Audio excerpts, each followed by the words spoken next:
Eto na mga pare, grabe yung mga balita natin ngayon patungkol sa mga Gilas Pilipinas players. Kailangan mo talaga itong malaman, lalong-lalo na kung fan ka ng Gilas Pilipinas. Pero bago natin ilatag lahat ng yan, like mo muna ang video, syempre mag-subscribe at pindutin ang notification bell para lagi kang updated kung may bago tayong video patungkol sa Gilas Pilipinas. Syempre, pag-uusapan natin sa video na to ang namamayagpag ng mga Gilas Pilipinas players. Unahin na nga natin dyan si Kevin Kiambao mga pare ko. Meron nga isang balita na lumabas na ikinagulat ng lahat na akala nga nila ay hindi natutuloy si Kevin Kiambao sa kanyang pangarap na makatungtong sa NBA dahil nga maglalaro siya sa NBA Summer League mga pare ko. Susubukan niya na makapaglaro sa isang team sa NBA Summer League.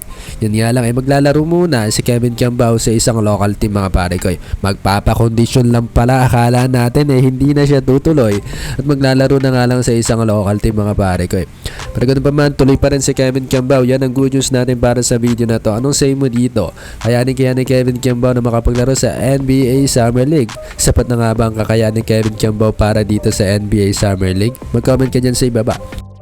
Huwag na nga natin patagalin pa mga pare ko dahil meron pa tayong isang magandang balita dahil isa pang Gilas Pilipinas player magbabalik hardcourt na naman sa KBL. Malamang sa alamang babalik na naman sila kay Renz Abando sa liga ng mga OPA sa KBL dahil gusto na nga siya na pabalikan dito ng mga Korean fans ng kanyang dating coach sa Red Boosters mga pare ko sa Anyang KGC. Eto na, sana nga ay makatuloy na ang paglalaro ni Renz Abando sa liga ng mga OPA sa KBL dahil matagal-tagal na nga natin siyang inaantay na makapaglaro sa isang liga na mataas at hindi nga kasi natuloy ang kanyang paglalaro sa Japan B-League. Kaya naman, eto na, abangan natin si Renz Abando kung makakapaglaro nga ba siya at kukunin siya muli ng KBL Anyang Red Boosters mga pare ko.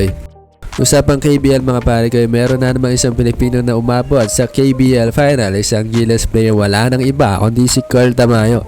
Grabe yung naging performance si Carl Tamayo anong game on mga pare ko. Double-double, 24 points at 10 rebounds, buhat na buhat ng LG Sakers ng kabayan natin na si Carl Tamayo, isang Gilas Pilipinas player yan pare ko. Ano masasabi niya dito sa mga players na to? Kevin Kiambao, Renz Abando at Carl Tamayo. Para sa inyo, sino ang pinakamagaling na player? Magkakaiba man ang kanilang mga posisyon, pwede natin tingnan kung sino pinakamagaling sa kanila. Mag-comment kayo dyan sa ibaba, iboto nyo kung sino ang pambato nyo. Ganun pa man mga pare ko, isuportahan natin si Kevin Kiambao sa kanyang pangarap na makatungtong ng NBA at maging paglalaro sa NBA Summer League. At suportahan natin si Carl Tamayo sa ginagawa ngayon na KBL Finals. Nanalo nga sila nung Game 1 at si Carl Tamayo ang bumuhat sa LG Sakers kontra sa SK Knights para pataubin nila. Sa mga hindi nakakaalam, pinataob din dati nila Renz Abando yan sa liga ng mga OPA sa finals din mga pare ko. Nag-champion kasi si Renz Abando sa KBL. Mabalik naman tayo dito kay Kevin Kiambao, bagamat nahulog na ang kanyang kupunan dito sa KBL mga pare ko.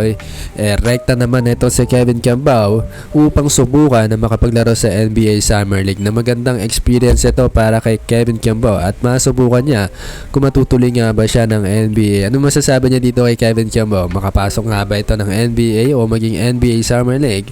At ano masasabi niya sa paglalaro muli ni Renz Abando sa liga ng mga OPA sa KBL? At si Carl Tamayo naman ngayon na sumasabak sa championship sa liga ng mga OPA sa KBL.